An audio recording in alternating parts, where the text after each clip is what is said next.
Welcome to My Morning Cup, a podcast produced by Costa Media Advisors and brought to you by the generous support of the Tennessee Valley Authority. To learn more about TVA's impact on our community, follow TVA on Instagram at TVA and on Twitter X at TVA News. My Morning Cup, where we have interesting conversations with genuine people. I'm Mike Costa, your host.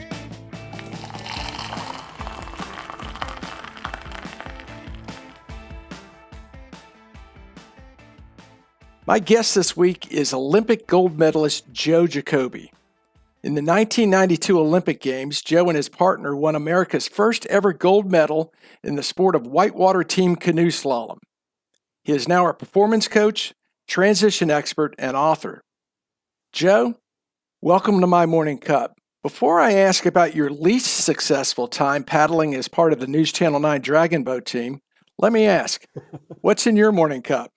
Well, Mike, since this is your first international episode, it's not morning here, but I did have an afternoon cup of coffee about an hour ago, which I don't often do, but I didn't have a morning one today.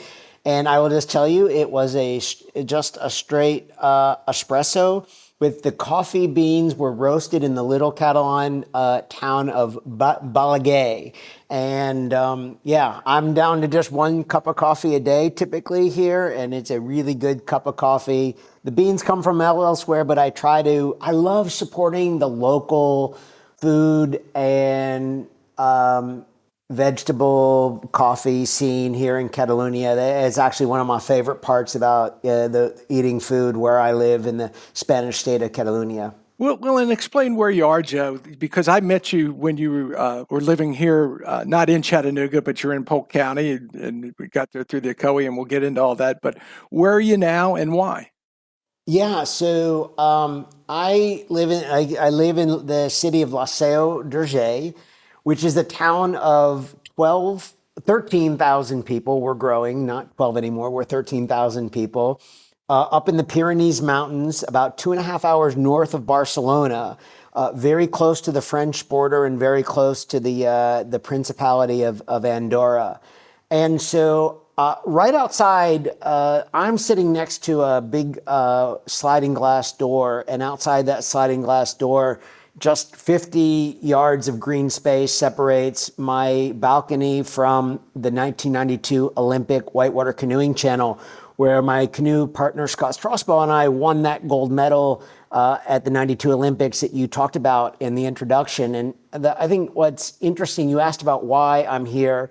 I mean, number one, it was quality of life, adventure, moving here. And that was 7 years ago this week that I arrived here. And secondly, going back to 1991, when I first came to this town, my canoe partner and I we kind of had an epiphany, Mike, where we were training.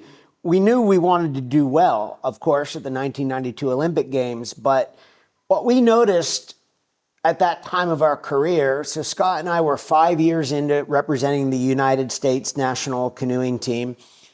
And our sport was really, really popular in Europe. A lot of people in Southeast Tennessee know this from having hosted the Olympic whitewater events up on the Jacobi in 1996.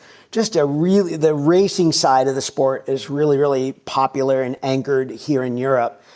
But what that meant for us 4 years earlier in 1992 was that all of our competitors, they were close to home where they could eat mom's cooking, they could get their clothes washed, they could sleep in their own bed. And don't feel bad for me that we couldn't do that. It was amazing living out of a duffel bag and paddling on all these amazing rivers around Europe.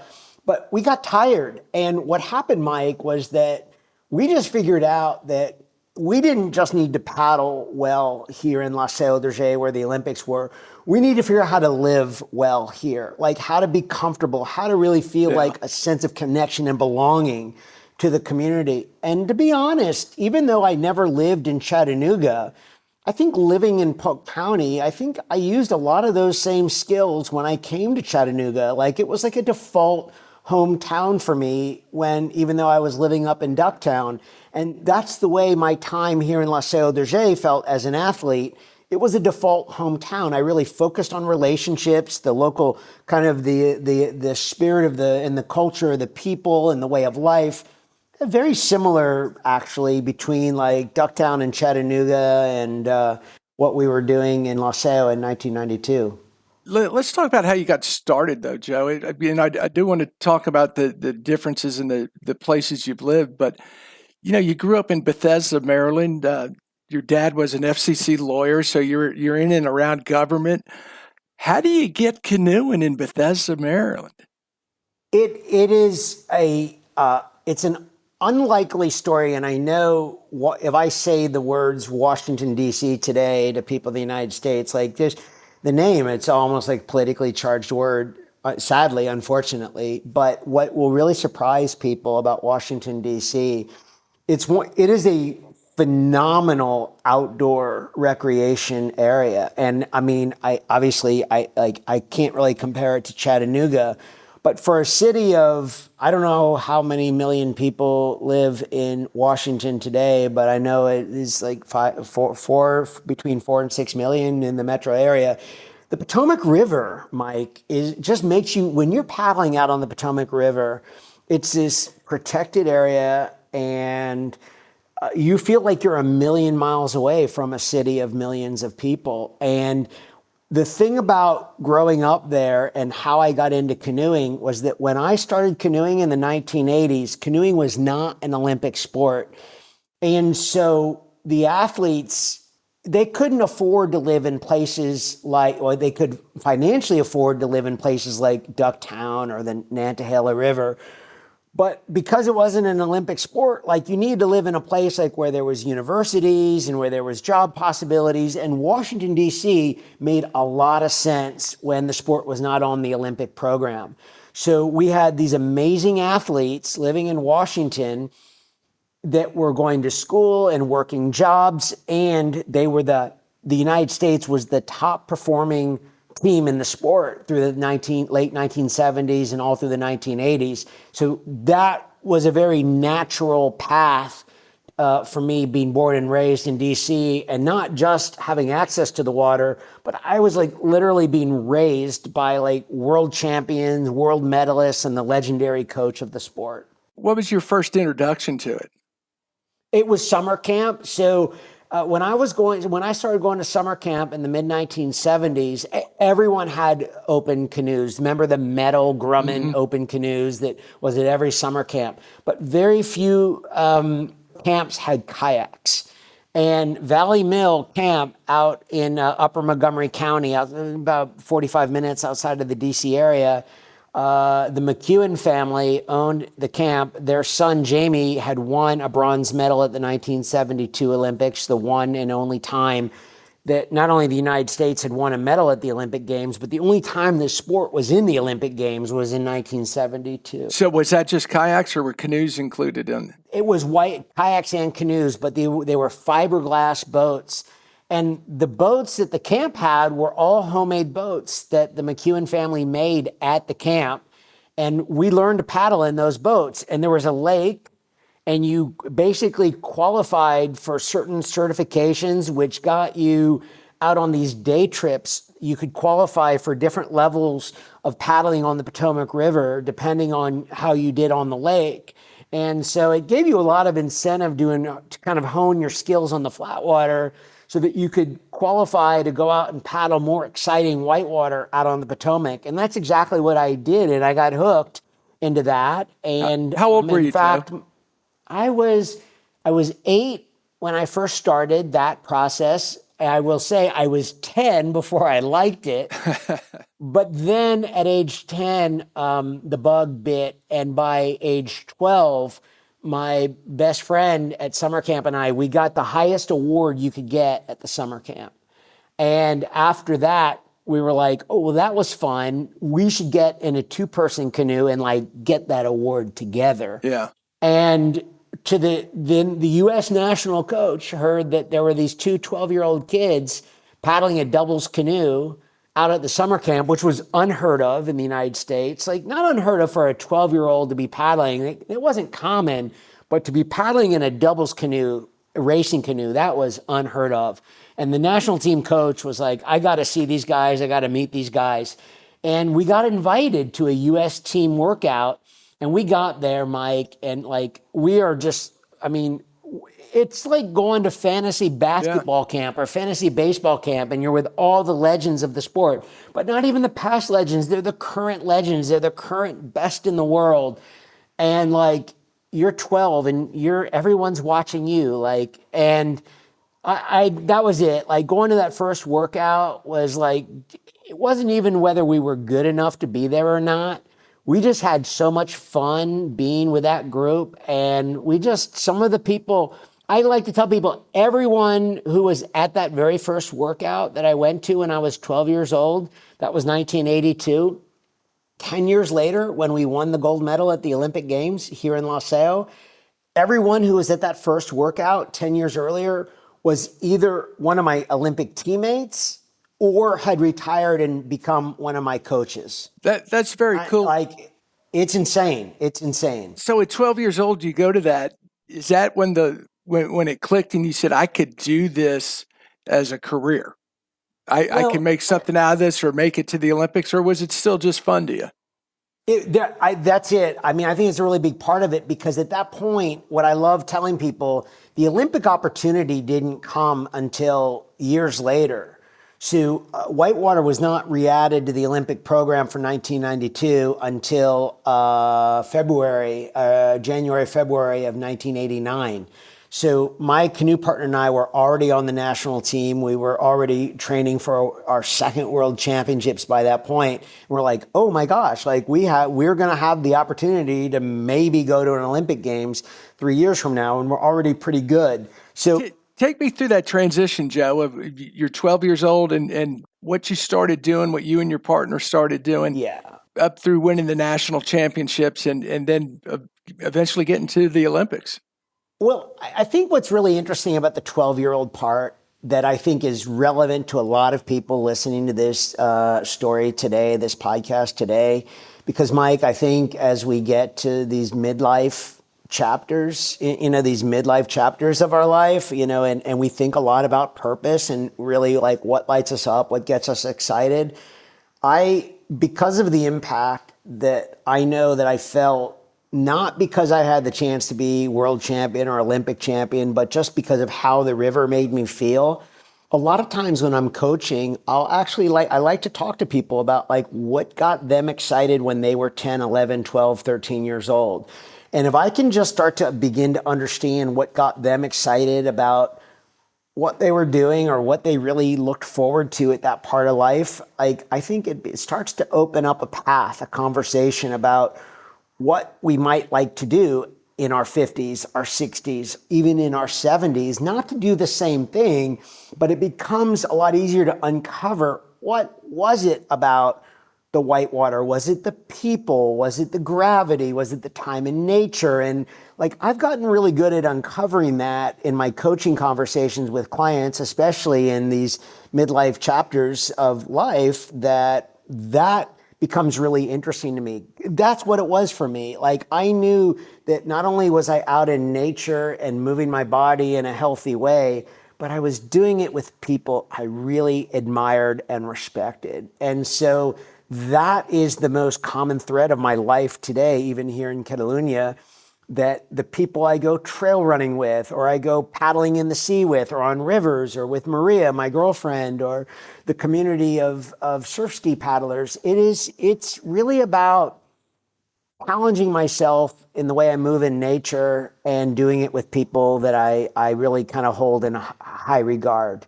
That's what happened when I was 10, 11, 12 years old. That's the common thread of my life today I'm about to turn 55. Were your parents and your family outdoor people, and that was natural to you? Were they have a healthy lifestyle, or was this just something you discovered on your own? It's a great question. They were not like really outdoorsy in that way. They weren't like camping people or canoeing people. We all embraced sports. I had 4 brothers. We played a lot of team sports, but especially my mom in the beginning, she saw the way I lit up around this sport. So, canoeing in the United States, it's starting to change. And in fact, this actually started to change in Chattanooga with Outdoor Chattanooga. The former mayor of Chattanooga, Bob Corker. Bob Corker, thank you. Outdoor Chattanooga came into formation under Bob. So for those that don't know it, like my favorite part of Bob Corker, he's such a lovely, lovely human being, is his sense of just authenticity in the outdoors. One of my favorite thing about what happened with Bob in Outdoor Chattanooga when he was mayor of Chattanooga was like literally like Chattanooga was providing like school buses to go like pick up kids in underserved community and move them out into nature and get them out on kayaking trips, hiking trips, swimming in the Tennessee River, just really, really great, healthy activities. And I say that it's so unique in the United States. It doesn't happen like that. Usually in a sport like canoeing, in my case, you needed mom and dad to make that happen for you. Like mom and dad had to have the means to support your kids and buy the equipment and do all these things to make kayaking possible. Chattanooga was like in the 90s started to change that narrative, that story under Bob Corker. It was like all these kids, like we have all these photos of like when the rolling clinics where you go to the indoor pool at the YMCA, where you tip over in the kayak and you learn the process of turning the boat right side up. Mike, it was amazing. We had all these kids from underserved communities coming in and learning how to paddle and, getting in boats and actually getting pretty good at the sport. And it's like, these are the kind of things that really change, I believe, that make such a difference is getting people out into outdoors. Like, I don't really care for the question anymore of like what the impact of AI is going to be on the world. It's going to be what it's going to be. Like, I don't have a strong opinion on it. What I know is going to be good for mental, physical, emotional, and spiritual health is nature will always be a friend to people in that way. That will always be a competitive advantage for Chattanooga. Always, always, always. And when you were discovering the sport, Joe, you mentioned you had 4 brothers. Where do you fit in that? I was the fourth of 5, and I was the only one that really kind of took off on a real kind of outdoor trajectory. So your mother recognized that, and since it wasn't that the city was doing a bunch of stuff, she was taking you all these places, making sure you were getting on the water and doing the things you needed to do. My mom loved the coach and the athletes, these world medalists, and she saw how good, how kind they were to me. Like that, I mean, could you just imagine, like, I don't know, I can't name all the players on all the teams now, but just going to going to the Boston Celtics training camp as a kid and all these world champions just taking the 12-year-old in and say, we got you, we'll teach you everything you need to learn about the game. And it's kind of what it was like, Mike. I mean, so my mom saw that. And, my dad was a little bit later to come around on that. But ultimately, my dad became my greatest supporter and champion of Olympic level canoeing. So how do you grow up from 12 years old and then high school and college with a focus on this? Is that your main focus? You're going to school, but you're really pursuing the paddling aspect. I am, but a couple of things are happening at that time. So I'm a big sports fan, and also I think I was already curious about sports media. I was also curious about sports business and sports sponsorships in sports. And it became very apparent to me that the river and the lessons I was learning had a lot of life application. So as an example, Mike, you'll love this story. In 1988, I was living in Washington, D.C. I was, 18 years old, 19 years old, and we decided to do a publicity, like a promotional canoeing event down on the C&O Canal in Georgetown, just, in Washington, D.C., next to the Potomac River. Put out some loudspeakers, and we got our permits and things, and someone made some T-shirts for us, some fundraising T-shirts, and I was in charge of public relations. And I drove around to all the local TV stations and, I wrote some nice letters and cards and dropped off t-shirts for all the sports anchors in Washington, D.C. It was amazing. These weren't just sports anchors. It was like George Michael, like a legend, in sports commentary. He's holding up the t-shirt on the 6 p.m. news in Washington, D.C. on a Friday night, like just before the movie guy comes on and tells you like what movies to see. They're like, oh, you got to go down to Georgetown and check out the U.S. team athletes. They have these cool t-shirts for sale. And he holds it up on TV. That had to be a rush. Well, Mike, you know what this is like. It was a rush. So I tell you that story and that, yes, canoeing was the thing, but like I was so aware that the river and this sport was giving me opportunities to grow and learn in ways that were going to make a really big impact on my life down the road. So it wasn't just like paddling a canoe faster and better. I'm really good at talking about that and why that matters to others. I'm good at talking about that. But I'm also, it's not lost on me that canoeing is not a sport where kids, okay, Chattanooga might be an exception, where most kids in the United States are not going to their PE teachers, checking out canoes and kayaks during recess, and also telling their PE teachers, by the way, when I get really good at this, I need you guys to fly me around the country and send me to the national events and then to Europe to compete. It just doesn't work like that. So you got to develop other skills if you want to do the sport. And those skills have served me really well in my life. You became a great ambassador for it. So as you're growing up, you're talking about 88. Talk a bit about getting to the Olympics. And what I want to get to is winning that gold medal. You've experienced something that the majority of us never experienced.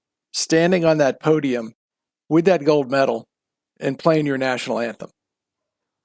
I think the thing about talking about it, and it's so funny, I know at the time we're recording this, we're not far beyond the Paris Olympics that just happened. Chattanooga has its own new Olympic champion, Olivia, to celebrate, which is, I love that. It's great to see. But I think the thing is, Mike, is that, we never went to the Olympics with like a goal to win a gold medal. Of course, it's something you dream about, but you go to the Olympics to do the very best that you can do. And so the standing on the podium part, the national anthem part, the draping the gold medal around your neck part, like that's this ancillary thing that I think you're still processing 32 years later, which I am. But the process leading up to it, like I like to tell people on the day of the race, August 2nd, 1992, we woke up at 4:45 in the morning in this town, and I can tell you everything we did minute by minute from 4:45 a.m. till our first run down the course at 10:17 a.m. I still remember that like it's yesterday, but I can tell you very little about what happened after we became Olympic champions that day. And that's not because like I went out and had a big party and drank a lot. It's not that at all.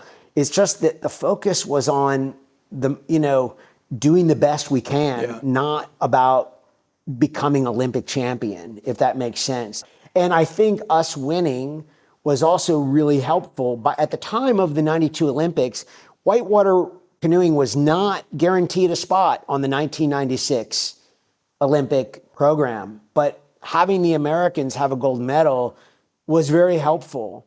And we had to lobby. I don't know if you remember, but in the fall of 1992, this was, I think at that point, Al Gore had already resigned his Senate seat because he was the vice president candidate with Clinton, or right around that time. I came down to Chattanooga to testify to the guy that replaced him, Sasser. And we had I spoke for a bit about what the Olympic experience meant to me, because we were asking, the state of Tennessee to underwrite a big cost of the Olympics in 1996. Because that portion would be at the Jacobi, right? That's right. And Atlanta didn't want to pay for it. And Tennessee, the state of Tennessee was, in fact, looking for some ways to help a county like Polk County, which at the time was the third poorest county in the state of Tennessee, but they didn't want to just build a big highway through the mountains. Like that wasn't a feasible project, even though that's what a lot of people wanted. But this Olympic thing was something that made a lot of sense. And it was something the U.S. Forest Service could get behind. It was something that TVA could get behind. It was something that Tennessee government could really get behind.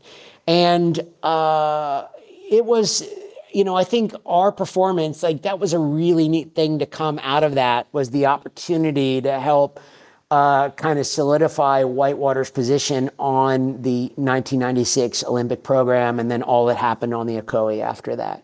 You said something interesting earlier about the gold medal.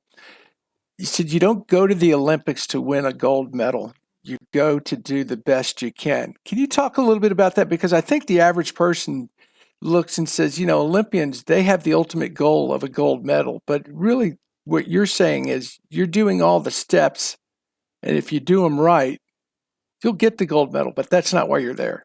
Am I interpreting that correctly?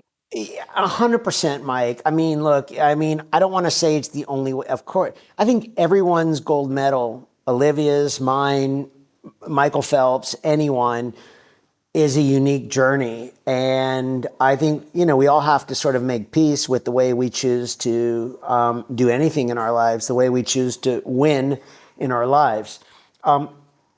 For me, it's about the journey. It's about the process. It's about the process of becoming a better person and evolving as we participate and growing and just improving. I think that's what it's all about. I think that when we make it about the result or the identity, I think we have a couple problems that come up, at least for me. Number one, to say that I just want to do this for a gold medal, it kind of presumes that I can control the other people in the race. I can't. I can only control my own performance. So the first thing is that I can only control me. And then secondly, if I make it just about a gold medal and I get it, then it's just going to be like, oh, I got that. What's next? And we can look around in life with a lot of people who have those external goals that it's not very healthy. It's not very rewarding. And it doesn't really, I don't think it's always the most conducive to even bringing like stronger sense of morality and character to your pursuit. I think the way to bring more morality and character is to choose process over result. And if you trust the process and you build a process worth trusting, then the growth and the person you become in the process is going to become a lot more rewarding. And so to that end, even I do know you can look at my LinkedIn profile and you can see that I won an Olympic gold medal, but I'm still a lot more about the verbs that I did that made that happen than the noun of an identity of being an Olympic gold medalist. That's a little bit of like eye candy to say, hey, let's open up some conversations and figure out like, what's the best way for you to kind of approach winning in a way that allows you to grow and develop and really become the person you want to become in the process of evolving. Well, in talking about process, talk a bit about that transition of going from an Olympic athlete to you finally retire from competing. Yeah. And that process of transitioning to not a different life. I mean, you're still doing a lot of similar things, but a different identity, for lack of a better term. Yeah. I mean, I think in these transitions that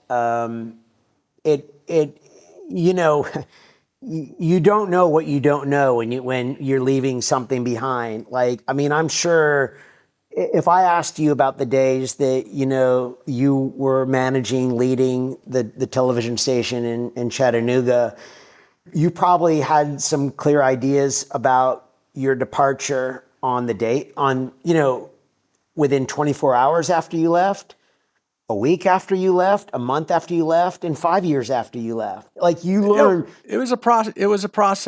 It's a process. And I think the same goes for me as well in the sport and athletics. So I did stay close to the sport. For me, I of course, because I love the people and I love storytelling, TV made a lot of sense, like, calling the Olympics for NBC in the whitewater and flatwater canoeing in 2008 made a lot of sense. That was a lot of fun, and it was a good skill to learn. Coaching other athletes was helpful. Eventually becoming the chief executive officer of USA Canoe Kayak, the national governing body, that was a good experience. I would say the biggest transition out of all of those, though, was leaving the chief executive officer job, because that was the moment that I was really leaving the Olympic world behind to sort of say, okay, enough of that. And, the only, if I'm going to really grow and evolve as a person in this next level and take what I've learned, like I need to I need to lose some weight here, figuratively and literally. Yeah. So what were some of the things you did that transitioned you? I guess what I'm trying to get to there is you've decided I'm leaving the Olympic world and you're leaving an identity. And I'll just tell you from my personal perspective, that was a struggle to leave a world I was in and had a reputation in and just not start over, but find something else to do. How did you deal with that? So it is really interesting. I kind of have a default on this, I think we like to talk about time, and the value of time in life. Like, I get it. I know why people talk about that. Mike, I'm a big, what I call energy over time person. Like, I value energy and capacity more than I value time. Like, one of my mentors that I don't know well, but I've interacted with, and I read his book, is Jim Lair, the sports psychologist who wrote the book, The Power of Full Engagement. And the thesis of the book is that we don't fail to do the things we want to do for lack of time. We fail to do it for lack of energy. And so one of the things that I think is so important in these transitions, like these defaults, I talked about this a little bit earlier, is, movement is energy. So when I was chief executive officer of USA Canoe Kayak, I actually weighed 60 pounds more than I do today. And that had other effects on my choices, my disposition with people. Like, I was more short, I was more nervous, I was short, like in my temperament was short, I was antsy, I was nervous, I was, and you talk about identity, I certainly didn't feel very Olympic or athletic when I weighed 60 pounds more either. So the first thing I actually defaulted to was not actually trying to lose weight, but just actually start to move again, move in nature. And I didn't have any big goals. I just started to do that in a really simple way. And I started to do that just like I did when I was a kid, with people I liked and I enjoyed and I admired. I did some running, I did some mountain biking. 3 or 4 mornings a week, I would meet a couple of the owners of the raft companies up at the Jacobi up for an early morning mountain bike ride. And especially during the winter time up in Polk County, when things are really quiet, there's no rafting happening. Like, that was great. We used to go down to the Whitewater Center and ride up the mountain straight from the Whitewater Center. And that would be like 45 minutes climbing up a hill slowly, but we got better at it, so we could talk while we were doing that. That's the process of what I'm talking about helped me to transition, getting out into nature and moving a little bit. And that starts to give you the energy to start to see, like, I think nature teaches you a lot about humility. It challenges your ego, which is, by the way, when you work in something or you've built credibility in something, whether it's broadcasting or the Olympics, and you've won an Olympic gold medal, or you've led a large team at a TV station to all kinds of awards and accolades and recognition, and you've served the community well. Yeah, your ego is gonna, say, hey, what about this thing that we built? And like, you got to find this other part of you that challenges you and says, like, how willing am I to kind of let this go? How willing am I to kind of quiet my external voice and open my internal voice? That's what that process looked like for me. That is the biggest thing. That was the biggest change. And that's how moving in nature, moving outside, helped me to do that. And again, I know most of the people listening to this podcast are from Chattanooga. there's no better place to be doing what we're talking about right now than there. Like, if I had to move back to the United States, like, man, it's a beeline for that place. It's a beeline for Chattanooga because of what I just talked about. Well, we'll need to get the Chamber of Commerce as a sponsor too for an endorsement like that. What was it that said, I want to move to Spain? There was quality of life. I think that it challenges your sense of decision making and choice, right? Because you have an ego talking to you that says, like, what if this doesn't work? What are you giving up? But when you really rationally start to kind of look at your life and your sense of learning, and if it doesn't work out, like, if you really get rational about it, like, you can rebuild a life back in the United States if you want to move back. But what I love about living here, and it took coming here to find out, and by the way, it wasn't like some big lock, stock, and barrel shift. It was a slow evolution, Mike. And we had relationships here, and like, I really felt like the journey started when I kind of made this realization when I was CEO of USA Canoe Kayak, and I was overweight and out of shape and not really being where I wanted. What really happened back then was that I went to an employee wellness program at the Oklahoma City Boathouse Foundation, where I was working at the time. And that first step to do that wellness program and start moving outside with my friends again, that really is what led to the move to this country. I know it's like, that seems like an improbable step, but little by little, that's what led to moving here. And once I got here, now you're waking up every morning. I just sort of want people to imagine for a second, like, you imagine waking up, you realize you're not in the same bed that you've been sleeping in for 20 years, and you wake up and there's like a funny language being spoken outside the door that's not your native language. And you're like, what's going on out there? And you start to smell these other smells that aren't like, what you're used to at home. And you're like, and it just takes 3 or 4 seconds for it to kick in. Oh yeah, I signed up for that. And all of a sudden your brain goes into learning mode.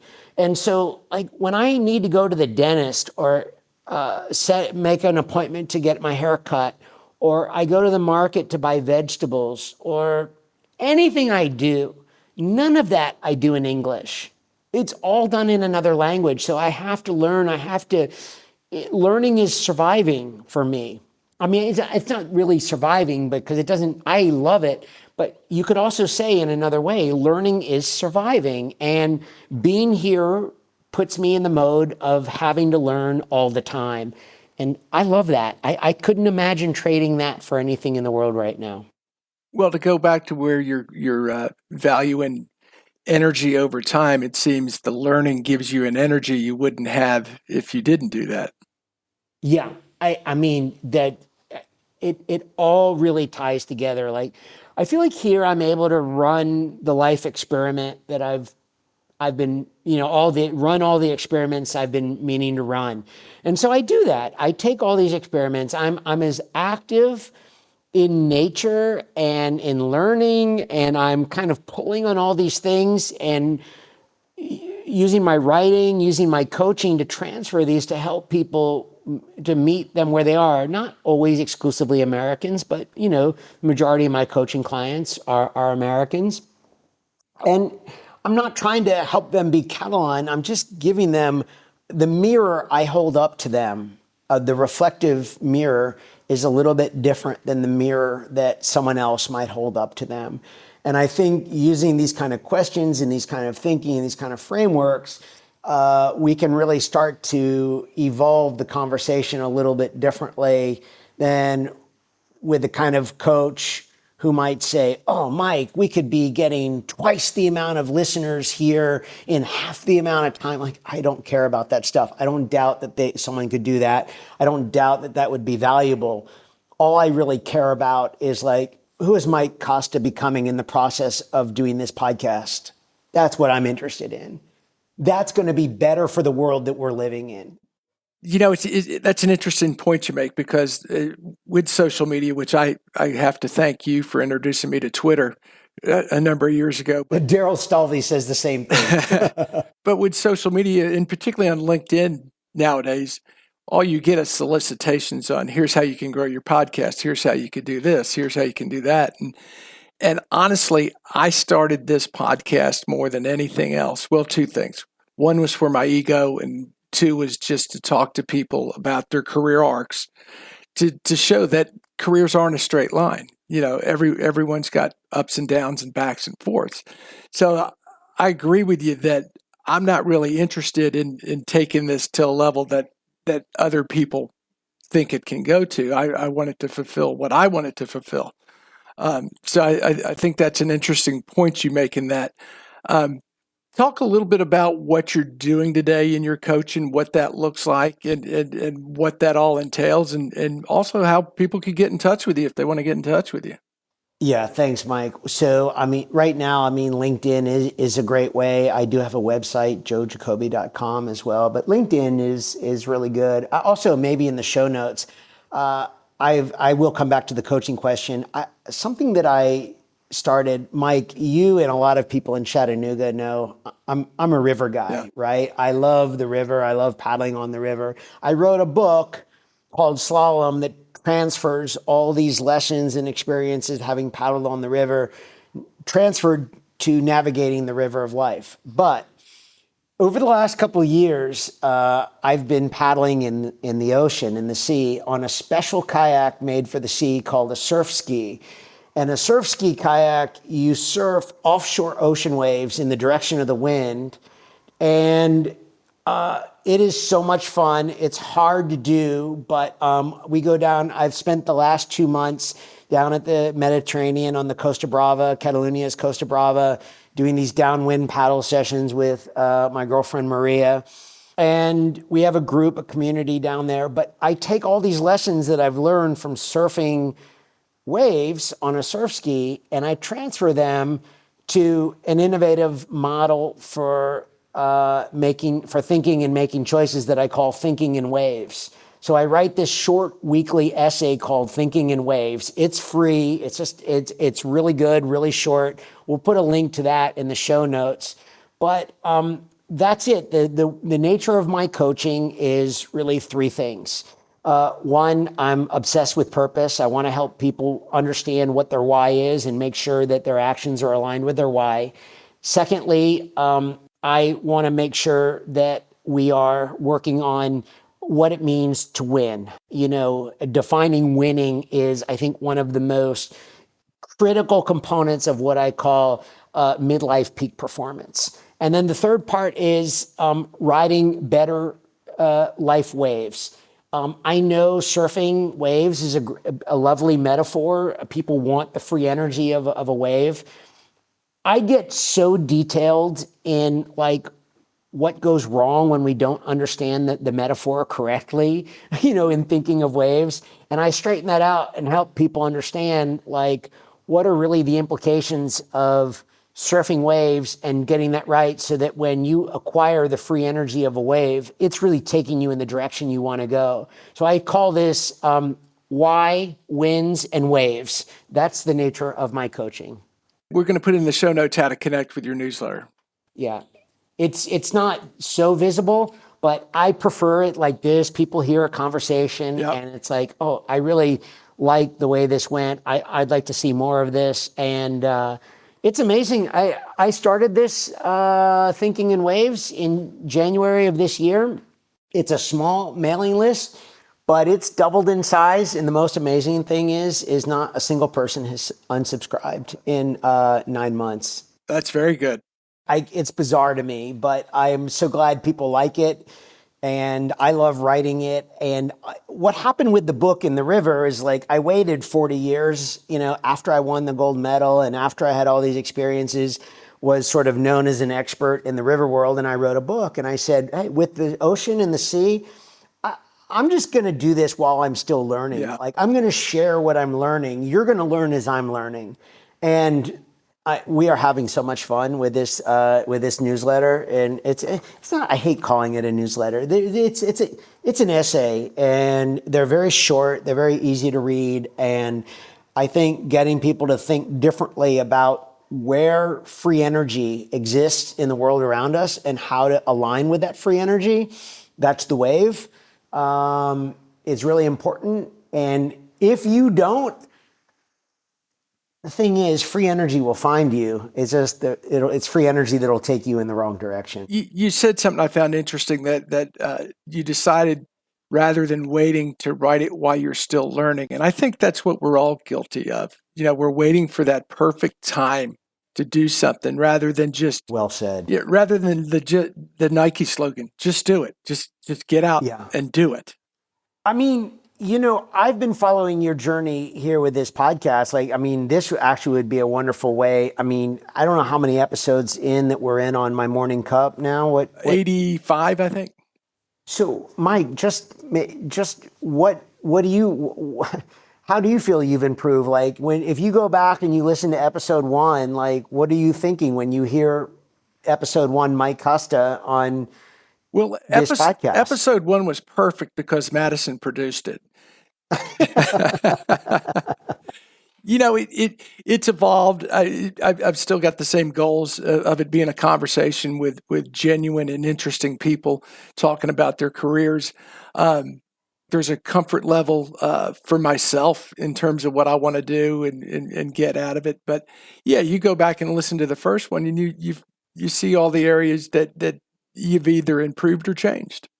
It's so interesting. I think one of the things I like about this, and I understand better having gone through this process as a guest on this podcast now, is that you really do want to take people on a journey and how they, what the movement looks like. And the thing is it's so genuinely interesting to you, Mike. And I think what you have to trust, what people have to trust, that if it's interesting to you, it's probably going to be interesting to someone else as well in that same way. And that's it. That's what you're doing, which I think is so special. The funny thing about that, Joe, is that's kind of how I programmed a TV station. Oh, I think this is an interesting show. Other people might find it interesting. And maybe that says something about my ego, thinking everyone likes what I like, but I'm a pretty common guy, so it works out well that way. I appreciate you saying that. I do want you to touch on one quick story before I get to our last question. Tell the quick story of how you got your gold medal stolen. Well, you didn't get it stolen. Someone stole it from you. Yeah. We were having dinner in Atlanta. This was 2016, about 2 months before the Rio Olympics, the Olympics in Brazil. So it was an Olympic summer. The Olympic hype was getting ready to start. And we were having dinner in Atlanta. And while we were having dinner, someone broke into our car, jumped in through the back window, took my computer bag. They just thought they were stealing my computer. And my gold medal was inside the computer bag. There was a social media post that went viral, and which really got the word out quickly, and a lot of people knew about it. And the amazing part was, it seems that the person who stole the medal kind of figured out the computer really wasn't the thing, but he got rid of the medal. He threw it out the window in this forested, trashy part of west, an area just west of downtown Atlanta. And so there was this little girl. She was 6 years old at the time, and she was out for a walk with her dad, and she picked up something off the ground, and she said, "Hey, Dad, look." And her dad said, "Put that down. I've told you over and over, stop picking up trash. Put it down, put it down." And she just kind of flings it. And the father sees this, thing flying through the air like a little frisbee, and it's sparkling in the sun. And he says, "Hey, go pick that up." "Dad, you told me to throw it down and go pick it up now." It turned out to be the very top disc of my Olympic gold medal. And her mom got in touch with me, and we met and connected. And yeah, that's how the medal was returned to me 3 weeks later. And it was a beautiful story. Oh, it really is. And you probably, I know that little girl made your day, but you probably made her day too. Before I get to the last question, Joe, I do want to remind listeners who makes all this possible, and it's the Tennessee Valley Authority. I thank them for sponsoring my morning cup. You can follow TVA on social media to learn more about its multifaceted mission of service, and visit tva.com/do good here to explore exciting TVA career opportunities, not just career opportunities, TVA career opportunities. All right, Joe, last question. You probably know what it is, but it may pertain a little different to you because at 22, you got a gold medal. I mean, that's a pretty big deal. And my standard question is, what would you tell your 25-year-old self is important for a happy life? And I think that still pertains. So what would you tell that young Joe Jacobi it's really important for a happy life? Well, so first of all, like I'm going to answer the question. I promise, but I will say that although our lives go in these different directions, like I actually I'm so happy where I am in life today at nearly 55 years old, like so happy. And even though like that came with a lot of ups and downs and challenges, like I am so scared, like had I been more knowledgeable or more aware or done something different at 22, 25 years old, that maybe I wouldn't have what I have today, right? Like, so there's always a part of me, I just got to say that it's like, I'm really grateful for everything that went along that got me to where I am today, because I really, really like today, Yep. But what I would also say is that after winning the Olympics, Mike, is that I feel like, I do think that there's a part of having that gold medal. It's like someone comes down, puts a crown on your head and a cape on you and says, congratulations, you're some kind of like king or something, or some kind of royalty. And you're not expecting that, but you start to make very quickly, you start to process that in ways that like, now there are certain things that I really got to be correct about. I got to be right about. You make choices about relationships and, with people and things like that. And I don't want to say like that's a bad thing, but what I think is hard is that to do that in a way of not pausing and checking in with yourself and making sure like you're on the track that you want to be on. In other words, I think it's so easy at 22, 25, 27 to start forming habits that actually become so ingrained that it actually becomes hard to check in with yourself and say, is this really what I want? Is this really leading towards what I want at 50 years old or at 60 years old? That's hard to do. I didn't have any sense of doing that, but there will come a time, and for me, it was right around 50 years old, where you will have a chance to revisit that a little bit. And I know for me, a lot of my choices and decisions at the age you're talking about were very influenced by external factors, my ego, how the world saw me, how I was perceived. And it was really just suppressing my inner self, that inner sense of who I am, the inner me. And that's really what came out in the last 5 years. It's been very slow, Mike, but is really trying to figure out how to balance out and give voice and open space for my inner voice to start coming alive again. And I don't think that's something you can do directly at 22, 25, 27. But if you're asking me what the difference would be, is like, I would just maybe encourage people to just find those ways a few times a year to just check in with yourself in a really deep, quiet, reflective way and say, am I on the path that this is really taking me to where I want to go, not where others think I should be going, but where I want to go. And I think that's something that as we're building our careers and who we are, we lose sight of. We don't have time to check in. You're so busy, you got to go in and do the next thing. And that's an important step to take that self-inventory and see if you are where you want to be. I think it's getting, my opinion, and please correct me if I'm wrong, I'm headed back to the United States briefly for the first time in 5 years, but my impression is that what you just said, I think it's harder to do in the United States today than I'd agree with that. Any time before. I think there's so many wonderful things about the United States and the people, live in the United States. It's so cool. The country that the U.S. is in so many ways, but it's not really conducive to stop and smelling the roses and, and setting boundaries around rest, recovery, pauses, all these things. We love to talk about them, but we're really bad at doing them. We tend to value production and being a machine. If you could just keep on producing, that's your value. Those are excellent points, Joe. I can't tell you how much I enjoyed catching up with you and you being part of this. I've had you on my morning cup list for some time. I'm glad we finally found the appropriate time to talk. Yeah, thanks, Mike.